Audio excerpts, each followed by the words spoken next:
Olá pessoal, tudo bem? Estamos em mais um episódio da nossa série Bíblia Todo Dia e hoje estudando os capítulos 11 a 13 do Evangelho de João. O trecho que nós vamos estudar hoje representa uma virada histórica no Evangelho de João.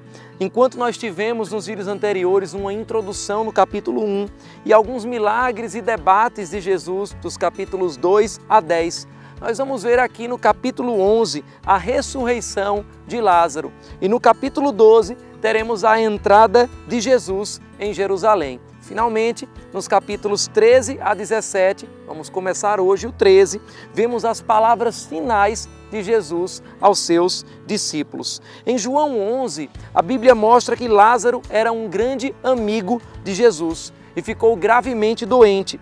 Ainda assim, Jesus não interrompe a obra que estava fazendo para Deus e finalmente Lázaro morre. A Bíblia mostra que Jesus afirma que irá até Judá para ressuscitar Lázaro, mesmo sabendo que há pouco tempo, naquele lugar, os fariseus tentaram apedrejá-lo. Ele não tinha medo da morte desde que estivesse fazendo a vontade do seu Pai.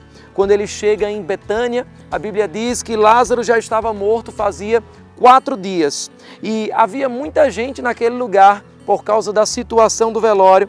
E a Bíblia diz também que Marta e Maria, irmãs de Lázaro, se queixam por Jesus não ter chegado a tempo para curá-lo. Jesus então afirma que veio para ressuscitar a Lázaro. Mas Marta entende isso como uma promessa para os últimos dias, como algo escatológico. E Jesus então faz uma afirmação das mais poderosas do Evangelho de João, na verdade o 5º eu sou, que ele afirma nesse livro. O capítulo 11, versículos 23 a 27 dizem: Disse-lhe Jesus, seu irmão vai ressuscitar. Marta respondeu, eu sei que ele vai ressuscitar na ressurreição no último dia. Disse-lhe Jesus, eu sou a ressurreição e a vida. Aquele que crê em mim, ainda que morra, viverá. E quem vive e crê em mim, não morrerá eternamente. Você crê nisso? Ela lhe respondeu, sim, Senhor, eu tenho crido que tu és o Cristo, o Filho de Deus que devia vir ao mundo. Nós vemos com isso que não há nada que não possa ser revertido pela presença de Cristo. Até mesmo onde não houve cura, a presença dele pode trazer ressurreição. Dessa vez vemos Maria vindo ao encontro de Jesus e então quando Jesus pede para tirarem a pedra do sepulcro, mais uma vez é questionado pelas irmãs de Lázaro. Os versículos 39 a 40 afirmam, tirem a pedra, disse ele. Disse Marta, irmã do morto, Senhor, ele já cheira mal, pois já faz 4 dias. Disse-lhe Jesus, não lhe farei que, se você cresce, veria a glória de Deus? Quantas situações não existem em nossas vidas que a gente nem quer mais tentar mudar, que a gente acha que já é um caso encerrado, que já fede, que a gente acha que se mexer vai ser ainda pior, vai ser uma vergonha. Mas nós precisamos remover a pedra dessas situações e deixar que Jesus tenha acesso, porque esse é o caminho para qualquer ressurreição em qualquer área das nossas vidas. Nós vemos nos versículos 41 a 44 o registro do Evangelho de João que diz, então tiraram a pedra. Jesus olhou para cima e disse, Pai, eu te agradeço porque me ouviste. Eu sei que sempre me ouves, mas disse isso por causa do povo que está aqui, para que creia que tu me enviaste. Depois de dizer isso, Jesus bradou em alta voz, Lázaro, vem para fora. O morto saiu, com as mãos e os pés envolvidos em faixas de linho e o rosto envolto num pano. Disse-lhe Jesus, tirem as faixas dele e deixem-no ir. Surpreendentemente, esse milagre extraordinário fomentou nos fariseus e nos religiosos daqueles dias uma conspiração para matar a Jesus, pois eles tinham medo de perder as suas posições religiosas.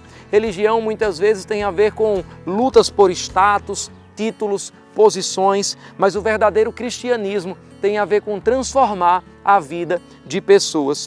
O capítulo 12 mostra mais uma vez o momento onde Jesus é ungido com um perfume caro e também a sua entrada triunfal em Jerusalém.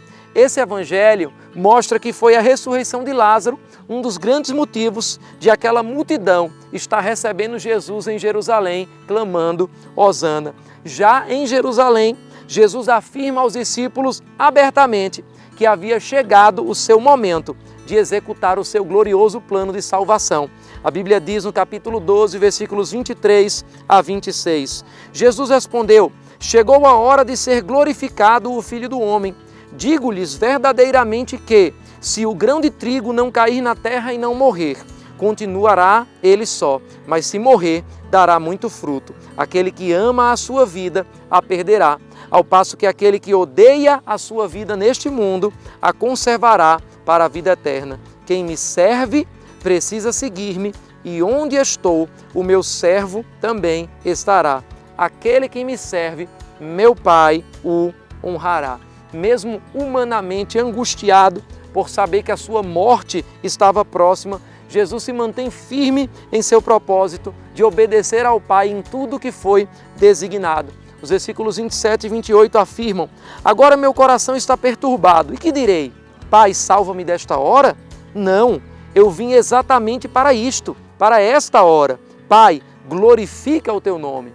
Então veio uma voz dos céus: eu já o glorifiquei e o glorificarei novamente. O capítulo então continua explicando que mesmo diante desses sinais, muitos decidem não confessar Jesus por medo do que os seus líderes iriam dizer.